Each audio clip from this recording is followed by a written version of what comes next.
Kick out the old, welcome the new. Make your New Year's resolutions now. Go!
Hello and welcome to episode 90 of There's Still Time, the AFTN podcast. I'm Michael McCall. I'm Steve Pandher. I'm Zach Meisenheimer. And I'm Slammo. And in this episode we're bringing you the second of our end of season reviews. Should we just get home, sleep this off, throw some sighs and then do it all again? Well, folded arms clutch homicide, the bridge is up and the river's high. This is a march, death, march, march, death, march. Yeah, there's no God, so I save my breath, pray silence for the road ahead. And this march, death, march, march, death, march, I went too far. So the month of March started with the Caps, as we discussed last month, winning a cup, a 1-1 draw against Portland. Caps stole a trophy from Portland. They won it deservedly. No, stole it as in they stole it. They won it. Oh. Yeah, that's what I meant. And that ended preseason for the Vancouver Whitecaps. Did we look good in that 1-1 draw? I think so. We're okay. I think like the game against San Jose we looked good. Yeah. The game against Portmore, it's like we banged some goals in against that. Yeah. Portmore was the one where they went down to 10 men and Robinson was like going, please let them have 11. Let them have I know, 11. that was just unfortunate. But no, I mean, they won that. And it gave Robinson confidence in his squad. Even more confidence was then to come with, before first kick, 2 big signings. Yes. The biggest being Marco Carducci. No, it was a great signing, Carducci. I remember the day he was there of training when they announced it. He couldn't get the smile off his face. Yeah. Maybe that's because he didn't know they were going to shave his head later, but Could have been it. Well, he's an awesome signing because he's like, you know, I know he looks young, so it's like he's been around since he was 12, Yeah. right? Yeah.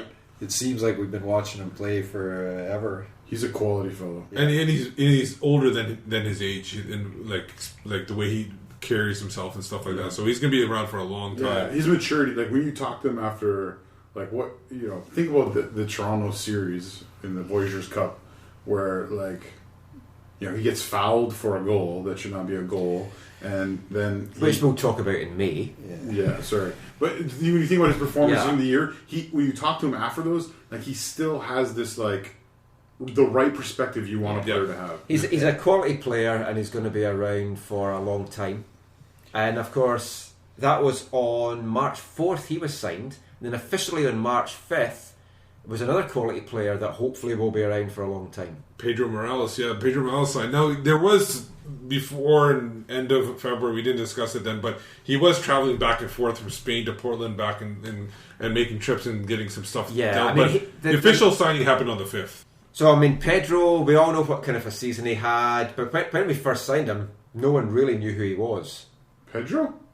Pedro Morales wasn't well known. Did you know who he was? I knew of him. I had no idea, because I don't watch La Liga. Yeah. But once you saw the highlights, you could see the special quality he had in him in his play. I mean, if they'd signed him from the Ryman's Premier League, I would maybe have had an idea. Intimate knowledge of him. Yeah. I didn't know him well, but I knew the name. Well, it's Pedro Morales. Come on. It's like John Smith. Yeah, exactly. Yeah. Yeah. I had heard the name too. I was like, I'd heard of the Pedro Morales. footballer Pedro Morales from Chile. I thought the wrestler, jazz musician. Oh yeah, because folk were when folk were googling him at first, they found the old wrestler Pedro Morales. Yeah. Yeah. No, it's because the reason I knew was because he was at Malaga, and there were former Bayern players who were at Malaga. Yeah. Where Santa Cruz and then Nico was there too, Demichelis. This year, watch out for them signing King Kong Bundy. Yeah. That might happen. Is he still alive? Well, Connor Casey looks a bit like King Kong True. Bundy. Hey, you guys said 2 signings. I think you failed to mention Ethan Sampson's deal here on March 6th.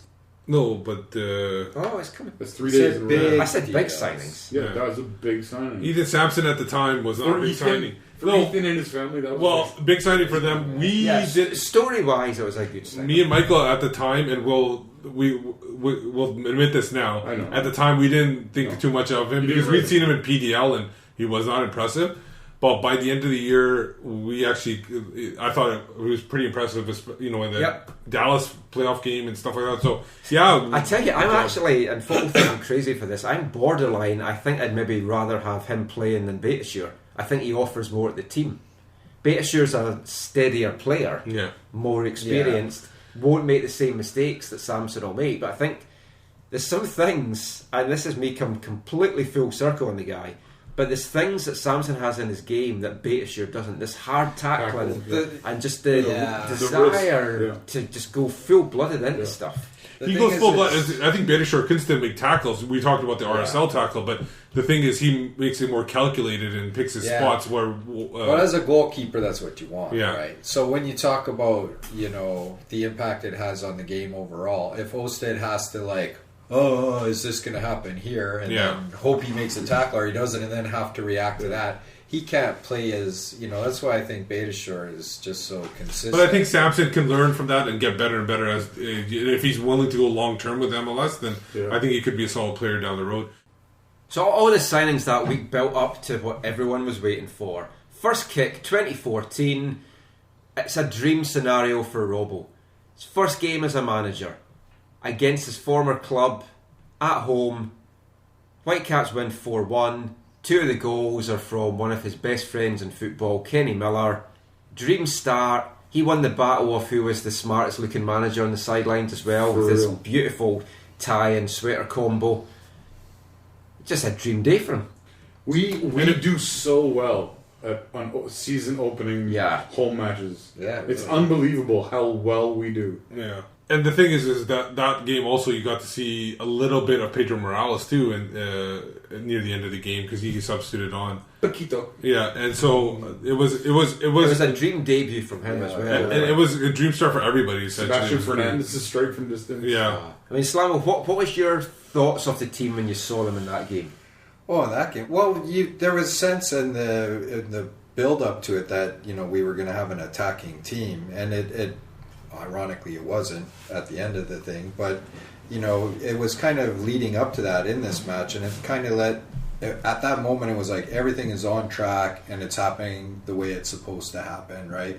So everything kind of fell into line and gave that sense that it was going to be a big year, right? Oh, totally. After watching that game, I really was full of confidence as to what this team could do. On a slightly unrelated note, if anyone wants to buy a box of 1,000 Whitecaps MLS Cup winners 2014, just drop me a line. They're going at a good price. One thing about that game, when I think back on the game, I was watching some of the highlights recently, and it was Sebastian Fernandez's goal. One of the things, I know maybe it's a small thing, but was to see Darren and his contribution to a goal, to a play where it wasn't all about him. What I think was an awesome thing, because in people's eyes he struggles with that, which maybe he wouldn't agree with, but whatever. I think it might have been Beitashour won the ball, or whatever, got it to Pedro. Pedro plays, I think it was Pedro, played one of those Pedro passes over the top. Darren runs on, and Darren makes a nice pass to Seba. Seba cuts through the middle and buries. Yeah, it certainly looked like a different Matic then. I mean, just the whole team clicked, and it looked so exciting. And you were really thinking, wow, this is the kind of football you want to watch. So different to some of the games that we'd seen under Rennie. But the proof was then going to be what it was going to be like in the away games. Yeah, and then they had 2 away games coming up. Yeah. The first one, obviously, against Chivas USA, ended up being a 1-1 draw where Kakuta came on to rescue the match late. Yeah, after all the joy and the great play against New York, they looked horrible in that first half against Chivas. Really bad. Big bogey team for the Caps last season. People say that, last season, yeah. People have said that about Chivas over the whole run of MLS. Well, yeah, they have. Which is not really true. We've taken so many points from Chivas, and when you stack it up overall against other teams, actually, we haven't done really that bad against them. Just because they've been so poor overall. Yeah, I saw a horrible game. It's like 42% of all their points over the last 3 years have come against us. Well, thankfully they no longer exist, so we might be safe there. Yeah, we were up a man. We were up a man most of the game. That was the thing. That was what made it even worse. It was like we were down a man or something. Or like we couldn't break down 10 goats on the pitch, Yeah, that was the exact opposite of day one for sure. And then the next week they went across the country or across the continent, went over to New England. It was a windy, rainy, miserable game. And so they felt at home. Yeah, they drew 0-0 on that one. Which in hindsight, seeing how well New England did, good result. Yeah. And those games was the start of the Whitecaps going unbeaten against Eastern Conference opposition for the whole season. Yeah, which we've always done. We've had great success against Eastern. Yeah, and the whole New England match was like the response to it was incredible when you consider and I think at that point I tweeted an open bet on Twitter to say that we'll be the only Western team or the only West Coast team to take a point in New England this year, and I think we might have been right. Yeah, it might have been, but the thing is, the one thing I got from that game was Robinson was talking about at the beginning of the season that he was going to use everybody and start rotate players in and out and keep everybody rested. DeMerit was rested and left at home. Mm-hmm. A lot of people were saying, was it because of play? But obviously there was a plan going forward. Yeah. And that was the start of something that they were doing, that they were resting players. It didn't end up working that way because they kind of ran out of players by the end of the year. Yeah, but it was good. Robbo was so honest with what he'd said, and he said that was going to be his game plan, to try and get as much experience early on for all the guys. And I think he'll do that again next season. And it's going to work, especially with all the Champions League games and the Canadian Championship and everything that's coming up. You need these players to have played. USL Pro is going to be massive to get these guys minutes as well. As you come to the run-in, you do want to have a steady team, and that's kind of what he settled on towards the end. But I think really credible 0-0 draw against New England. Oh, yeah.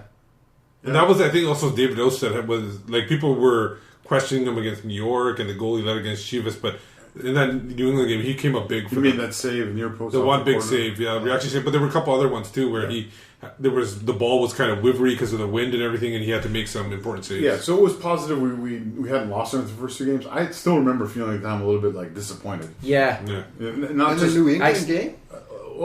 Not just the New England game, but it was like part of it obviously comes off not taking 3 points from Chivas. Yeah. I'm always disappointed with a 0-0 draw anyway. Yeah, I just remember feeling like, wow, we could be on 7, we could be on 9, the Chivas puts the damper on that, because I think New England on its own was a quality away. I mean, we outpossessed them, we outpassed them. It was our first clean sheet of the year, which was nice. Yeah. Well, they returned home after that New England, and then they went up against Houston, and they pulled out a 2-1 win. That was back to getting wins at home and keeping that going. It was very memorable. I enjoyed that game immensely. It was the Jordan Harvey goal machine game where he scored that goal.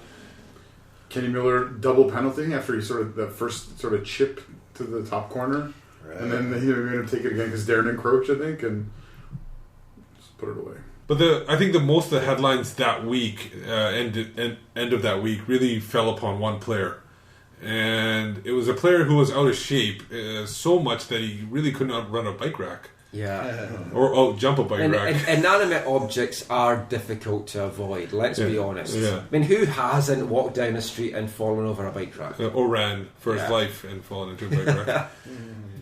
But that was, obviously we're talking about Nigel Reo-Coker. It was a difficult week for him because we thought initially, no big deal, he fell over. But when you first saw him at training before Yeah. that Houston Oh, yeah. game, whoa, I was one of the first guys there, and he essentially saw me and saw a couple other people showing up, and he kind of moved to the other side of the pitch at BC Place. I thought they were recasting the Elephant Man when I first saw him. Yeah, it was. I remember seeing him too in training that week, and it was just like you're like, wow, what? Yeah.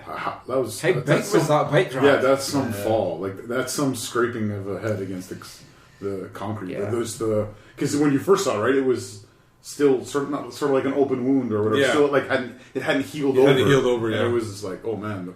But then, you think that's the end of the week. Yeah, Then you Reo-Coker, think- he'll rest yeah. and everything. He'll sit up in the press box, have a nice Everyone will calm forget game. about him. Yeah. But during the game, he went viral and he made a gesture. He was showing Marco Carducci how to open champagne when you're celebrating clinching the playoffs. That's what I thought it was. Or how to roll a dice when you're playing craps. Yeah. And it went viral and did his Leslie Chow impression. Yeah, Nigel Reo-Coker exploded all over the place. Yes. And the worst thing was that he did it in front of a minor, Marco Carducci, who was sitting beside him. And that was on March 29th. I mean, if it had been a couple of days later, it could have been like April Fools. Which brings us nicely now to the month of April.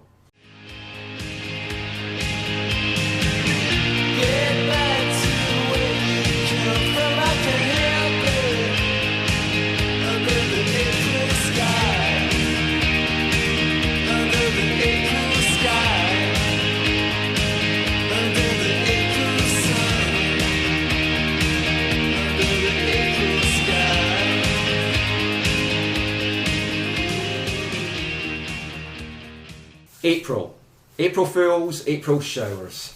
And it was quite a quiet month really in Whitecapsland. Off the pitch for sure. On the pitch, there were quite a few big games that happened that month. First one was the 2-1 loss to Colorado, where it looked like Vancouver had everything at hand. Oh yeah, I'd actually blocked that out of my head. Seriously. Yeah. And Naba felt he needed to grab at the ball. No, that was Matthias Laba. I think education of playing in MLS more. I know he played a year in Toronto, or whatever, but that's what happened. Half a year. In That's Toronto. not really MLS. No, That's whatever and you goes don't get an on, yeah. education in Toronto either. Well, no, but like I mean, where he's used to play, where he was playing before, that what happened to him is a foul and it gets Yeah. called, and so he was just doing what you do. The I only think issue most that's criticism fine. of the word, it was The a only foul. issue was him grabbing the ball before a whistle is Yeah. blown, Now that because that's technically handball. as a kid, that's the first thing you should be told. You play to the whistle, you don't grab the ball. Yeah. No, And it's okay if you haven't been booked, but when you've been booked, and I know it's the heat of the moment and that, but it was stupidity. Well, I don't It's on a disagree. par up there with Davison getting sent off the season before. Yeah. Oh, And at that point, I thought Colorado and the Whitecaps were going to be battling it out for the 5th spot. yeah. So I thought that was a massive, massive game to lose, and it could have a major impact later on this season. The thing is, I think that was one of Robinson's first games where he admitted he made a mistake Yes. because he did not get his substitution on quick enough. Where I think he was trying to get Tybert on in the holding midfield spot, but he didn't get him on fast enough, and they weren't organized. And as soon as that red card happened, there were 2 quick goals, and I don't remember this. Jose Marie or something like that, or I can't remember the Colorado player's name, but he basically scored 2 fantastic goals. Strikes, yeah. And that I don't think he scored another goal for the rest of the year, Yeah, possibly. And it was just a weird game for that everything to happen, fall into place. Especially we dominated, right? Yeah, Like, dominated. We had the game in Up hand. to that point, it was 3 Terrible. points in the bag. They were Oh, yeah. coasting, and then It was 1-0, but it was Yeah. there was Bang, no. bang. domination. Yeah, so not to speak negatively, but one of the mistake substitution I think that Carl made in that game was after we went down, he subbed on Kakuta for Kenny, and although Kakuta adds one dimension, he's maybe not the most solid in defending. It's Yeah. something he worked on as the season Totally, went on. yes, yeah. But at that point, he Because I think he was Couldn't involved defend. in one of the Yeah. build up to one of the. That's the problem with a lot of these young guys that you bring in as exciting strikers. They've had so much focus on that side of their game that Well, they then Kakuta struggle. came on before Matthias card though. Oh, that's right. It was right before. It They was. still right played a before. part. Yeah. Yeah. And also in that game, he subbed out Fernandez for. They were up. That was it. It was Fernandez for Kofi because we were up a goal, and instead of trying to hold it, he said, "Let's go get him." That's what it was. I mean that's what it was. that's. I mean, Cal put his hands up for that. He Yes. always wanted to go for the killer second goal. He wants to entertain. He wants to score. And sometimes when you do that, the team forgets to defend. Yeah, because I actually remember that substitution, and I think I was standing next to John Humphreys and was like, right on, man, that's totally opposite of last year, right? Like, I thought at that moment, being up 1-0, making that substitution at home was like a great sign. That was Cal Robinson's first taste of defeat as a Whitecaps boss, but there was more to come a week later. Yeah, and that's what made it difficult because they knew they were going to have to travel to LA, and they hadn't had very much success. So dropping those 3 points and getting the loss in LA, and I remember that game that week they had really sold the whole Robbie Keane Carl Robinson friendship the whole week going in, and it ended up being a 1-0 loss. I think we still kind of have a mental block when it comes to games away to LA. I think, or at least as supporters, there's a bit of like, oh, we're going to LA, play the Galaxy away. Okay, like it'd be nice if we got a draw. Well, we got the half, right? Yeah, we did get the half. We had a goalless half. Yeah, right after it was right after half. But like, so yeah, we don't play great usually away to LA. Yeah, and. I actually remember at the time thinking, okay, 1-0 loss actually doesn't feel so bad, but we need to. And Kakuta and Darren up top created some offense, right? Like there was some actual. I mean, we didn't have much possession, but when they had the ball, there was some danger. Yeah. So on one hand, I mean, we're going to LA and we're losing again, and we didn't score, but there was some actual like. Positives to take out of it. And remember, and then Matthias was suspended, so Gersh was playing with Russell. Yeah, Russell had a pretty good game. I thought he really frustrated like Keane and he was man of the match, wasn't he? It might have been, and then he frustrated Keane and even Donovan really got in their heads a little bit. So it was really impressive game from Tiber. Okay. It was a back-to-back weekends. They came back up to LA. It ended up being a 2-2 draw. Whitecaps had to come back twice from goal deficits. Really, a lot of defensive breakdowns, but they actually were able to come back from them.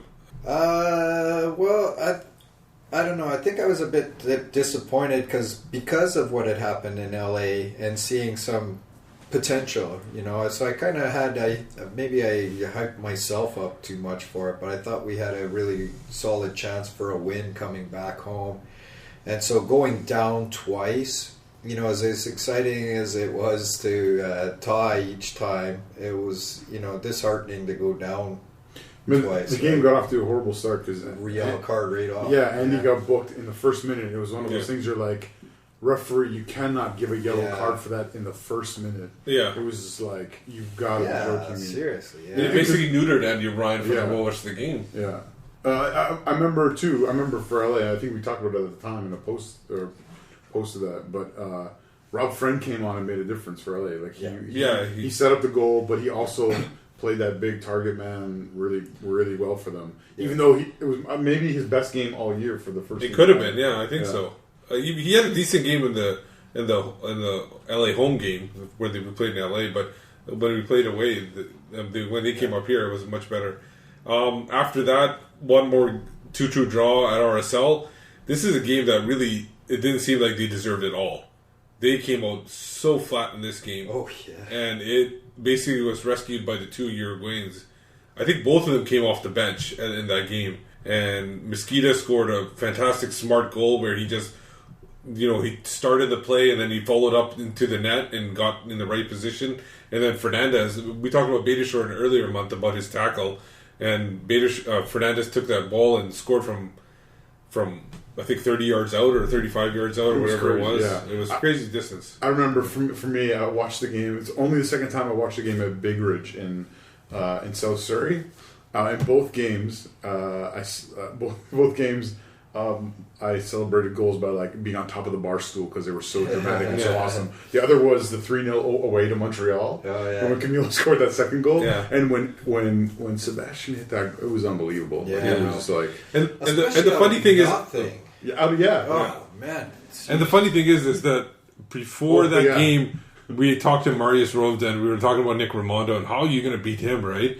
And he goes, you shoot from distance and you aim for the corners because he's too short to go for those, get to those balls, and that's what the second goal was. It was all way out of his reach and he couldn't get to it and scored. That might be the 10 best minutes of soccer they played all year. Yeah. And it came out of nowhere. Like, did they even have a shot on net before that? No, and they just poured it on, and it was. There's a bit of niggle in the game. It kind of raised them. I mean, that ending, it's not quite as good as the dramatic 3-3 comeback against Kansas City, was it? Oh yeah, with Jimmy Nielsen. But I mean, that was a fantastic. yeah. It was the away equivalent. To Yeah. it, so yeah. And like to do it away from home in some regards is actually. But even the Kansas City game was more like moments, right? It was like 3 brilliant moments that. This was a 10 minutes where we just were like, dominant. Forget this, man, we're doing this, right? And that wasn't the case in Kansas City. So to me, that was that 10 minutes, that 2-goal comeback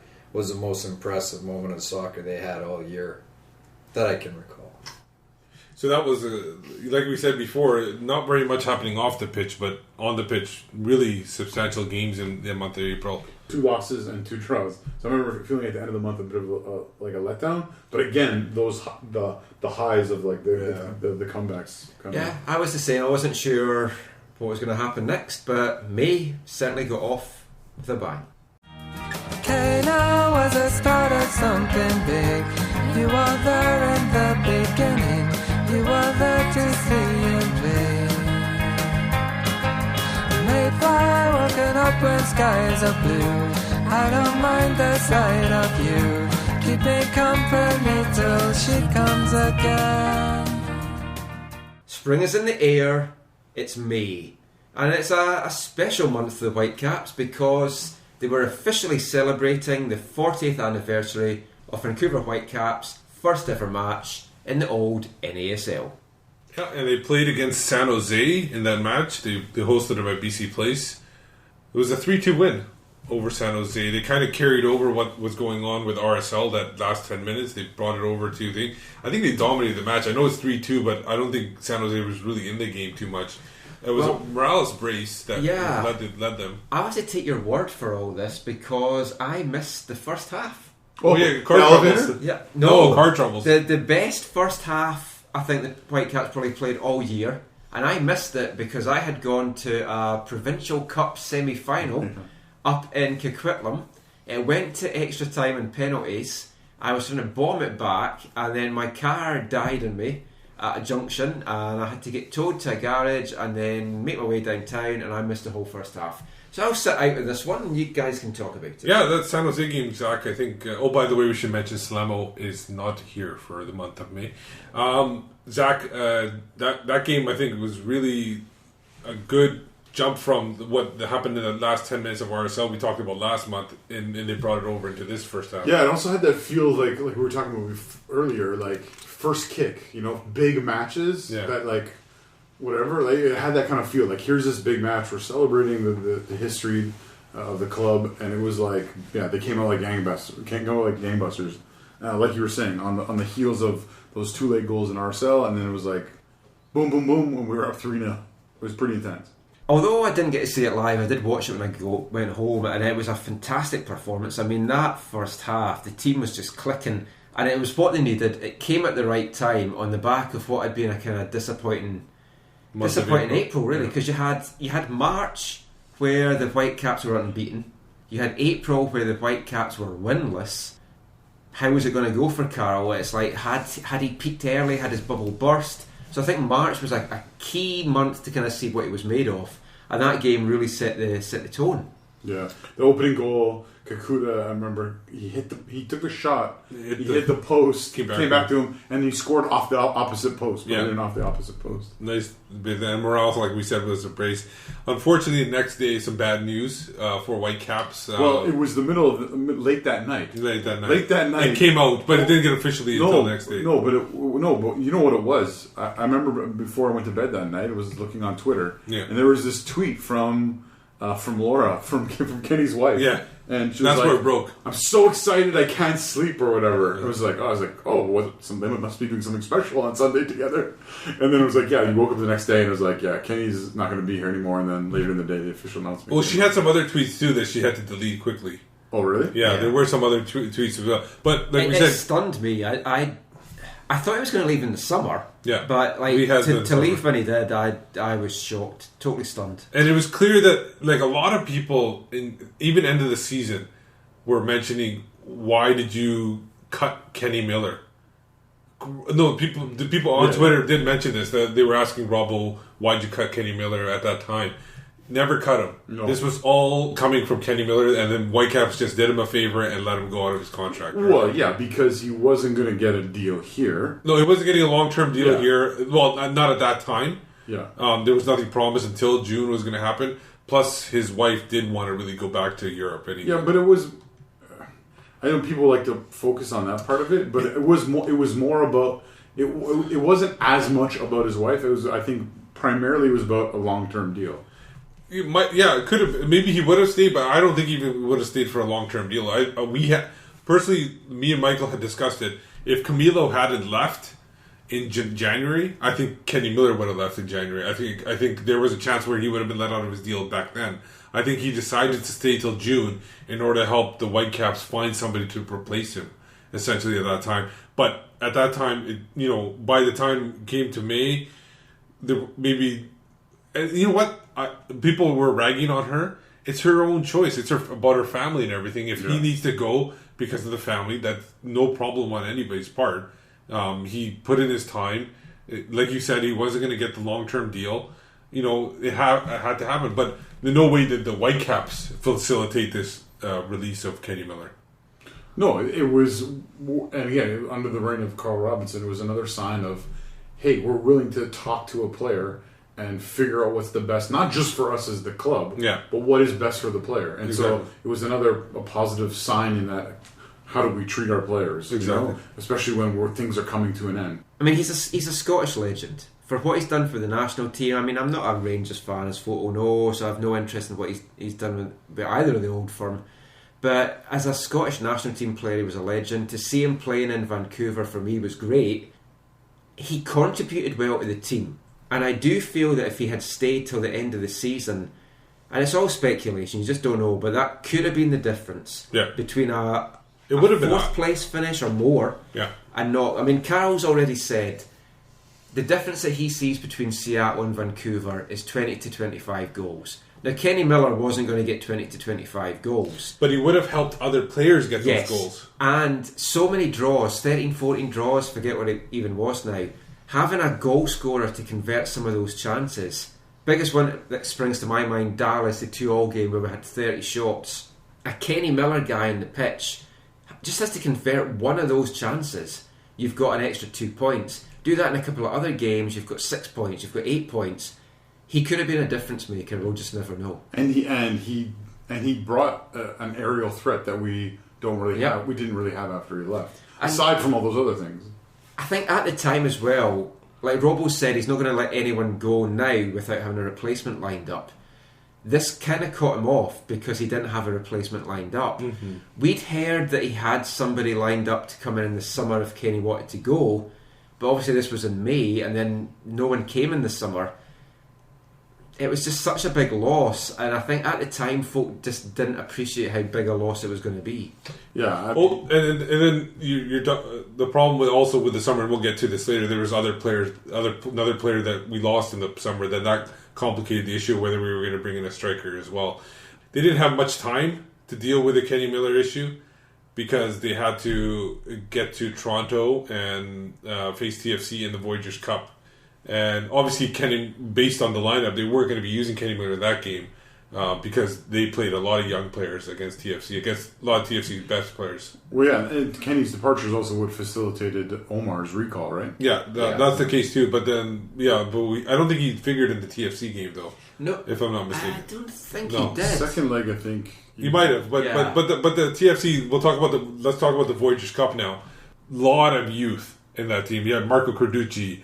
You had in the away game. First of all, you had unsigned MLS players for the first time ever in the competition. The Whitecaps played, as an MLS team, the Whitecaps played residency players. Like Keon Sproles and Bustos. On the bench, you had Mitch Perot, Jackson Farmer, Jordan Haynes. There was a really young lineup. If you needed a message that Carl Robinson was serious about going with the youth movement, that was the game that showed you. Yeah. He's not only talk, and he's not only about bringing them into the squad, he will play these guys. Yeah.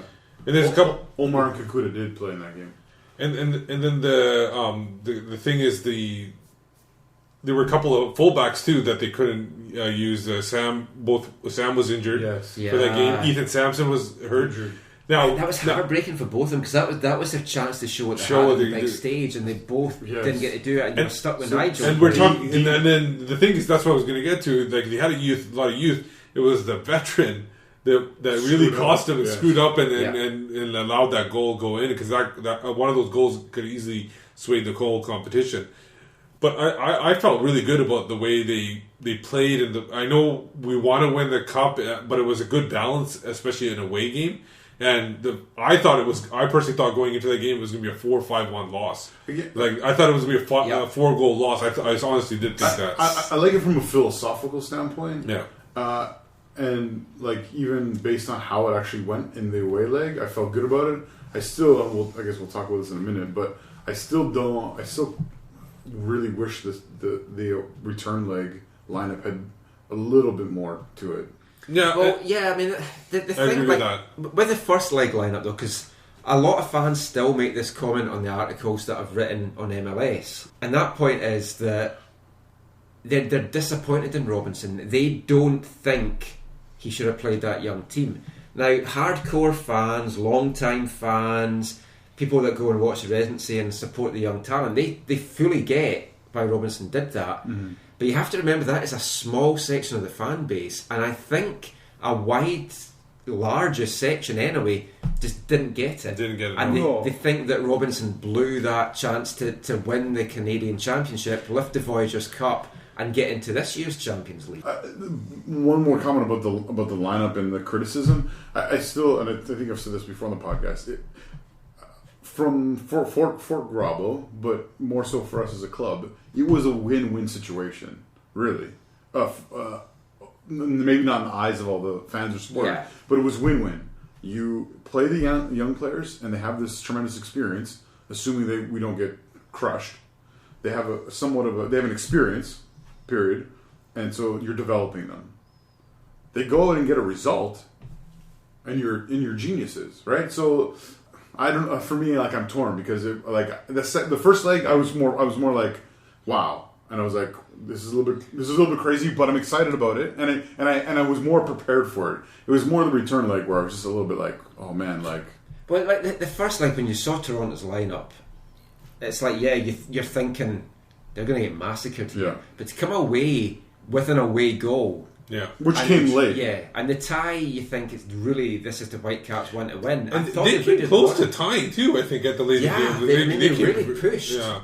But they should have maybe gone with a stronger lineup. But the second leg, you're talking about the stronger leg, but they did win that game, and it was only they lost it on penalties. I know, but this is a complicated competition. That's like saying, "Hey, we tied Montreal." No. But the thing is that also in that game, and I don't care how much Marco puts a good face on this, that goal that TFC scored, it should have been called a penalty, and it would have been called a penalty if the referee knew what he was doing at that time. That was a clear penalty. The TFC player banged right into him when it was clearly Marco's ball to take. And any other keeper that penalty, and with the 2-3 years experience, it might have been called against. Yeah, it was Nick Hagland. It was the player, and it was to me an obvious foul that. And if that goal doesn't, we got Gantard. It was Gantard. Yeah, and if that goal doesn't go in, we won the tie. And yeah, but then if the Queen had balls, she'd be the King. So Yeah, you exactly. can't look at stuff like that because the teams sort of played differently. I'm going to. Extra time though, it was all TFC. I really thought they were going to win it because they Yeah. were just piling the pressure on. And Marco held firm, the defence held firm, went to penalties, and we talked about this during the year. The decisive penalty Kakuta. was missed by Kakuta, Yeah. and like It was a Marco horrible had penalty too. Marco came close to saving a couple of the Yeah. penalties. And we've seen Marco saving penalties Oh, in so PDL many. and residency. Yeah. But I think He's that's a where great penalty stopper. But I think that's where the Quality. real jump Yeah. from professional to from residency to But he professional. was so close, but that miss from Kakuta. Yeah. And I said this at the time. I think that dented his confidence Totally. no end, and he was not the same player for months after that. Yeah.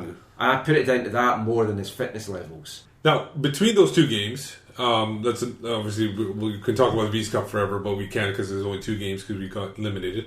In between those 2 games, they did travel to Columbus, and they picked up a 1-0 victory on the Crew with Eric Hurtado scoring a fantastic goal. His first MLS goal. Yeah, and it was a nice one to boot. Flick with his break was brought down with his chest or whatever. Flick with his right outside of his right foot, and a wonderful strike with the Lovely inside of his finish. left. Yeah, And it was the goal we were waiting for from Hurtado. Yeah. We said all last season, all this kid needs is a goal to get his confidence and to go on a bit of a run. Maybe that was wishful thinking because I don't know if it was going to happen, but he then did. He went and he was on a run of 5 Yeah. goals in 5 games or something like that. I can't remember. It what was fantastic, and it shows you what happens when a player has confidence, and especially a young player, how they do. And this goes back to a point I've made in previous podcasts or on AFTN when I wrote the article. Having these young players is great when they're confident, but when they then go through a bad spell, like Eric then did after this big run, then they can't find the back of the net and their heads dip, and it takes a lot to get them going back up again. But for that spell, the end of May into June, Hurtado was on fire, and he looked, for the first time I think ever as a Whitecap, you looked at him and you thought, you know what, he could actually be an MLS player. And the thing is, he followed it up, like you were saying, the Seattle game at home. It was about 10 days after their elimination for the V's Cup, but that goal he scored. He scored. Well, he scored also in the V's Cup. The V's Cup, yeah, he did score there, but I'm talking about that goal he scored against Seattle was huge. Unbelievable. And it was a beautiful goal where he was... My goal of the year. Yeah. I don't think Ozzy Alonso's found his clothes yet. From No. I mean, there was so much good about that. I mean, we talked before about like Slamo, who's no longer with us, God rest his soul. He had said he didn't know what he was doing. He just put his head down and hit that. But the build-up play, because Eric started that move in the Whitecaps half, then he finished it, and he leaves 2 Seattle players lying on the deck on their bums, and turned them inside out in the process. That was confidence. Yeah. If he hadn't got that goal against the Crew, I'm not sure you'd have seen Eric Hurtado do that, because I don't think he would have had the confidence to do it. And the thing is, both of those goals were obviously Stefan Fry, a TFC former goalkeeper. Yeah. Because on the Hurtado goal, he actually, Stefan. if you look at it very closely, if you look at the Hurtado goal, he dips his head, or he basically goes away from the ball, and he allows the ball to go right over his head. And then the Gershon Kofi goal, that was where he so went to the beautiful. corner, clocked it out, and then Kofi scored one of his goals from distance. Left foot. His only goal this year. Stefan Fry and the Whitecaps were not happy bedfellows this year. I mean, even we'll look at this in other podcasts, but down in Seattle, pouring Kakuta's goal and then letting Seba's goal in from long distance. But the thing is, it looked like we were heading for a 2-1 win, and then that penalty against Jay DeMerit. Oh, that was another one I'd blocked out of my head. Yeah, that was a killer. That was the I can't remember what you guys said at the time. Do you think it was a good call? Do you think it was? No, for me, it wasn't a penalty. I agree. I do find DeMerit a little bit at fault, because in this day and age, when you make a jump like that, and it looks like you're putting your hands on the guy, even though it looks like he didn't make contact. No. You're putting the referee in a difficult position, because the opposition guy's always going to throw his arms out and go, hey! And I think, if I remember right, what actually happened really was the striker didn't jump. Jay went up, Yeah. and then as he was coming down, he put his hands on the guy Yeah. who hadn't jumped. Yeah. And then the guy went, and then he went down. Yeah. And I don't blame the Sounders guy for reacting the way he did, because you would expect your guy to do that. But no, Jay put the referee in a position to make the call. And I remember I asked Jay after that game, did he feel that his style of play was not suitable for modern day football and especially MLS? And he gave a very honest answer. He said, I honestly don't know. And then we know what happened a few months later. He was no longer playing professional football. That could have been the catalyst for him thinking, because he gave away the penalty against San Jose as well. Yeah. That month might have been the month that just made Jay think, you know what, I don't think this is worth me coming back. Okay, but if So I don't think Jay had the force with him in that game. May the force be with him in the future. But We'll soon talk find about out that. when we get to the month of June. Hearing the babble of laughter, I'll join your friends and come over. So many faces I don't know, when everyone knows why I feel low.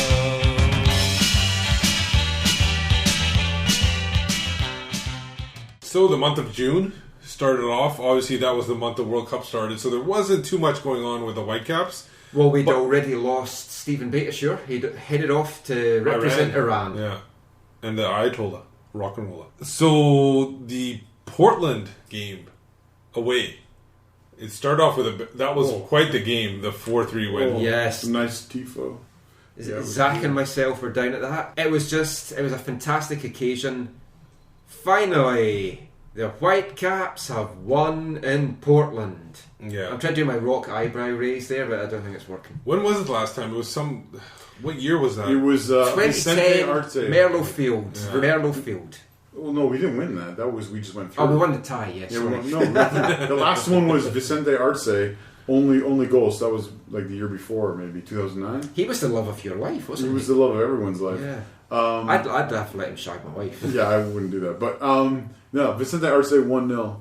It was I think 2009. But the 4-3 game itself, they It came was out. a roller coaster. Yeah, and they held on. They came out to a big, strong start on that one. Portland took the lead, and you're thinking, oh, here we go again. Same old. Timbers Army, armpits raised, smell wafting out of those unwashed armpits, and you're like, oh, this is going to be bad. The cutting But of the then wood. Whitecaps took over. I mean, 4 unanswered goals. Pedro Morales winding up the Timbers Army, which I said this at the time, and I'll say it again because I like to repeat myself and hear my own voice. Eric Hurtado had won the penalty, and the Portland fans weren't happy about that. They were going to give him some stick, so I think Pedro did. I was going to say Mauro. I think Pedro did the right thing. He took some of the heat off Hurtado by becoming the villain of the piece and like winding up the Portland fans. But 4 unanswered goals, that is almost as good as it gets. Yeah, but they did have to hold on there at the end there too. It was squeaky bum time, and I mean Portland, for all that I dislike them, there's just something about them that you always kind of feel, and you kind of feel this a little bit with Seattle as well. Even though they're down a couple of goals at home, you feel they're going to come back, and you don't kind of feel that with Vancouver at BC Place. It's a bit of a fortress, but and thankfully I don't think we've ever been in the position where we have to storm back from being 3 goals down. LA 2011. It was 2000. Oh, I've forgotten all about That was, I guess that was Empire. 2011 doesn't exist to me anymore. That was just a write-off season. But yeah, I felt Portland were going to come back, but that showed the character of the team to go ahead after being behind and holding on. And it showed the character of Caleb Porter too. Yes, because he was kind of a dick. Yeah, let's see. I can say dick after the game. After the game, yeah, I wouldn't shake his hand. No, I know he was like the way he acted after the game, and then he made the big fuss about Bayern's boss doing the same and not shaking his hands and stuff. But it was so petty. It's like, oh, our guys wanted to celebrate around the pitch with some wood. Oh yeah, and that's the other thing. They claimed the Whitecaps interrupted their celebration with the fans. What are you celebrating? You've just lost to your Cascadian rivals. You've let 4 goals in. You shouldn't be celebrating anything. You should be getting off that pitch with your heads hung. And it's like the Whitecaps were the guys that had the wood that day. I mean, that was just a win. It was awesome. It was the dressing room afterwards when we did it. Oh, that everyone was so hyper and just so excited about that win. So that obviously that game fantastic, wild game there. They followed up that game with another wild game in Philadelphia. It was a barnstormer. Yeah, 3-3 draw. No, but that was a huge game. Oh wow, that it was back and forth. See, that was a game then that you thought the Whitecaps were coasting, and then they let Philly back into it. And then you thought Vancouver lost, and then Vancouver came back and drew. Actually, to come back from that as well was that we talked about the character showed in the Portland game.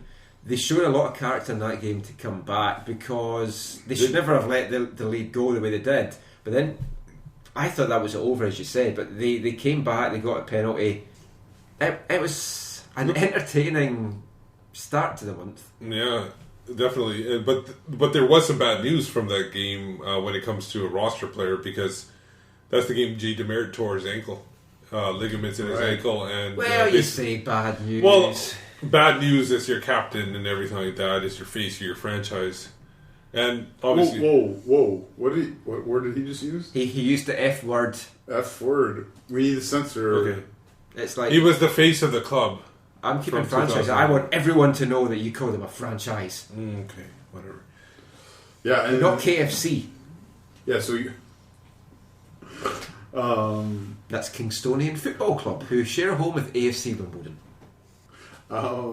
Yeah, I mean, that game was like incredible, and you had that moment where Jay goes down, and you're like, okay, how bad is this? How much is this like what happened? Was it the year before? Yeah, the year before. Opening kick. First kick the year before. You know, it was like deja vu. It was like, okay, all over again. Yeah, is this as bad as it kind of looks? Because even when he was down on the pitch, you could see in his face. It did not look good, and you're like, okay, hopefully it's just a bad knock. And then they did the test, and it took a few days, and they're like, yeah, this is not. I mean, long-time listeners will know I'm not a big fan of DeMerit's play, and I thought we had better options out there.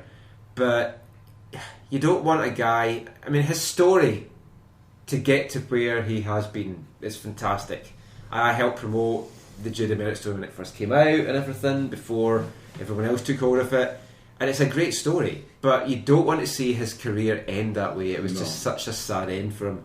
If he had been healthy the whole year, even if he hadn't been playing, which would have been my choice, but for him to have been a part of that squad that got to the playoffs and did so well, that would have been a lovely way for him to bow out. And the thing is not whether you liked his play or not, it did affect the Whitecaps in a way that we talked about it last month, where they weren't, because he went down and there was the hole in the back line. They had to bring somebody in to fill that. That was Waston, and was that the money that they were going to use to bring in a striker?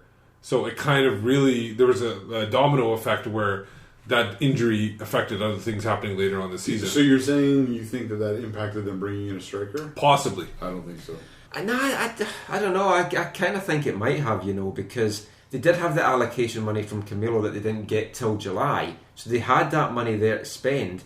They did bring Waston in sooner than they were. But there was some speculation that Waston was going to come back at the end of the year. He was going to come in January. Yeah. But they needed him to fill that hole. No, but seriously though, when you talk about that, okay, they needed to bring someone to replace DeMerit, so they got to spend some money on that. Even if, as you're saying, Michael, they get the allocation money in July, they still had more money. They could have brought someone in, but my feeling is that it was a conscious decision that was made not to.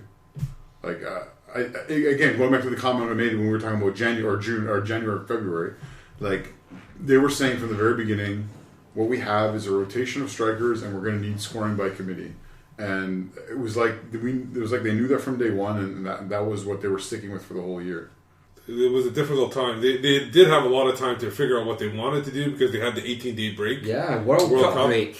That was a season killer almost for the Whitecaps. Yeah, because they came back and they had that horrible game against the Impact. And when we talked to Robinson in that one interview, episode 86, I think it was, he mentioned the Impact game as being one of the most disappointing games that he had going, after the World Cup break. Flying high, scoring goals. Montreal's close to the bottom, if not the bottom of the league. Yeah, they were the bottom of the league. They come in, points, I think they had, and it was like we just totally played down to their pathetic level. Well, Robbo admitted he made a mistake by going for the 3 speedsters, and it's like the only time they've started ever together. That's the thing. It's like, don't want to sign all like sucky up to Carroll and stuff, but what I love, what Robinson brings, is his honesty. Yeah. But he tells you something, you actually genuinely believe it, whereas with Rennie you didn't know if it was true or not. And I like that he owns up to his mistakes, doesn't sugarcoat it. If he's made a mistake, sometimes he maybe protects his players a little bit too much, but he does own up to his own mistakes, and he admits that was a mistake. It's a mistake I thought would have worked, though, to be honest. I would have thought they would have torn apart that team. But the thing is, the Impact had nothing going forward. They, by the end of the game, they had 7 defenders on the field. And it's hard to break that down. And that goes back to my point of when you've got young guys doing it, they don't know what to do. They try things, it doesn't work. They just run straight to the wall. They run out of ideas, especially with our guys whose shtick is head down, run, get past the guy. If you're not getting past the guy, they didn't know what to do. That's when you needed to have an experienced guy on the bench that you then bring on that does the business, like Ellie had with Alan Gordon. Okay, we're not breaking this team down, let's bring on Gordo, gets a goal. Yeah, I think in that game the 3 quick players, it was too similar. There wasn't a variation from like what was happening up front. And we all wanted to see it at some point. We wanted to see those 3 guys run at a team, and you're thinking, Montreal, they're useless. Great to always beat Montreal, this is the game to do it. So I understand fully why Robbo went with that. Just disappointing end result. It was one of the most boring games of the year. I mean, you get 0-0 draws that are exciting. Yeah. I mean, I watched the game in the second round of the FA Cup, Barnsley against Chester. It was 0-0, and it was one of the most entertaining 0-0 games I've ever seen. It was, if you can try and find that to download somewhere or watch, try and watch it, because it was end-to-end stuff. Normally Chester nearly won it, nothing to do with this. Anyway, moving on, but that game was just dreadful. And I think if you because we sit next to each other in the press box, and that game, I think I've never been in a more foul mood. Yeah, you were. And I was like swearing out loud. You had to shut me up a couple of times. It was such a frustrating. We're at the very end of the. Yeah, it's because nobody else was around us. I think too, as a supporter, it was like it was in the middle of the World Cup. Yeah, were you watching so much quality out there? You were watching some high quality, exciting football, and you came to I want to give my all for my club, for my players today, and it was depressing. And there's another example of that, and I don't want this to be sounding sexist or anything like that, but watching the World Cup. And then watching Canada play, I think it was Germany in June. Yeah, you went to that. Yeah. And that was another one where an example of why am I watching this? Like I didn't even care about the game by the first 10 minutes. It was so. It wasn't that one wasn't. I tried it was. But when I'm just saying when you're watching so much 3 games a day of World Cup soccer, and then you come and watch this, it's like.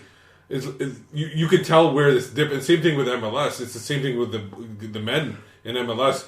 You watch that, and you come here, and you watch this, and it's like, what am I watching? The thing though with the 0-0 draw with the Impact, the only plus thing to take out of it was it extended the Whitecaps' unbeaten streak to 8 games. But going into the World Cup break, me and other journalists were all saying to Carroll and the players, "Oh, do you think this is going to be a momentum killer?" And really, the way that they were playing before, and looking at what fixtures were coming up, even though you're asking the question, you genuinely didn't think it was going to be, but you knew the threat was always there. Yeah. But then after that, you're starting to think, what's happened to this team? Yeah. Why? This is not the team that we just saw in 2 exciting games that scored 7 goals in 2 games at the start of the month. Now it's 0-0. And then it went from bad to worse. Yeah, because the weekend against Colorado. They went the 3 days later. They traveled to Colorado. It was a 2-0 loss. And honestly, you guys are going to have to speak on this because maybe I blocked it out, but I can't remember this game at all. It must have been a horrible game. I honestly can't remember much about it either. All I know is, like I said about the loss to them in April, I still was feeling at this time that it was Colorado and Whitecaps, maybe a couple of others were going to be battling that out for the playoff spots, and you're thinking 2 games against Colorado, 2 defeats against Colorado, 6-point swing, this could be massive. And then you're also thinking 2 games with no goals, what the hell is going on? Yeah, it was not a great performance from us. I think we let up both goals in the first half, and it was. We have. Well, I guess Darren scored a goal. We won 1-0 once in Colorado, but Colorado's a place where we, in the West, where we haven't really got a lot of points. It's a lot of the altitude and all that stuff. You've got the heat and altitude, and it's like I get that, and it's partly why we don't do well in Dallas either. But that was just a bad. It was just a bad performance. Forget the result. It was a bad performance. It was depressing. I remember Badischer was just back from the World Cup, and he couldn't. So Nigel was still a right back. Yeah. It was Meri Bellucci. He was subbed in towards the end of the game, and it was the first game he played for the Whitecaps, and his first game he played, I think, in pretty much a year. It was like 10 months or something after his most recent ACL injury. Yeah. And he didn't look good, he didn't look bad, but he looked like he might add something, but then just things didn't work out. And Jason Christ was watching. Yeah. A couple of things that were not with the MLS side. We had the residency playoffs in the month of June. The U18s were eliminated basically because the USDA decided to put the top team with a team that was highly ranked as well. And obviously that was... Facts. Yeah. But the U16s actually were able to get through the playoffs and qualify for the first ever to the quarterfinals. And we'll talk about what happened to that quarterfinal later on in the next month. But overall, good season for the residency considering what they were up against. Because even if you think of it, earlier in the year, there were a couple times where there was the World Cup, where they were missing a lot of players. Yeah. And there was one Canada camp where they were lost like 2-3 players. And considering the season they'd had before, which was it was a true developmental season. Yeah. And then they came back and they did that. And these are the guys, they're only going to get better and better. They won't all make the grade. You have to be honest and say that. Yeah. At least with the Whitecaps. But having this USL Pro team now gives all these guys an extension. It gives them an extension to their focus chance. and a new impetus, because not everyone's going to be ready at 18 to go into MLS, even to go into NASL, USL. No.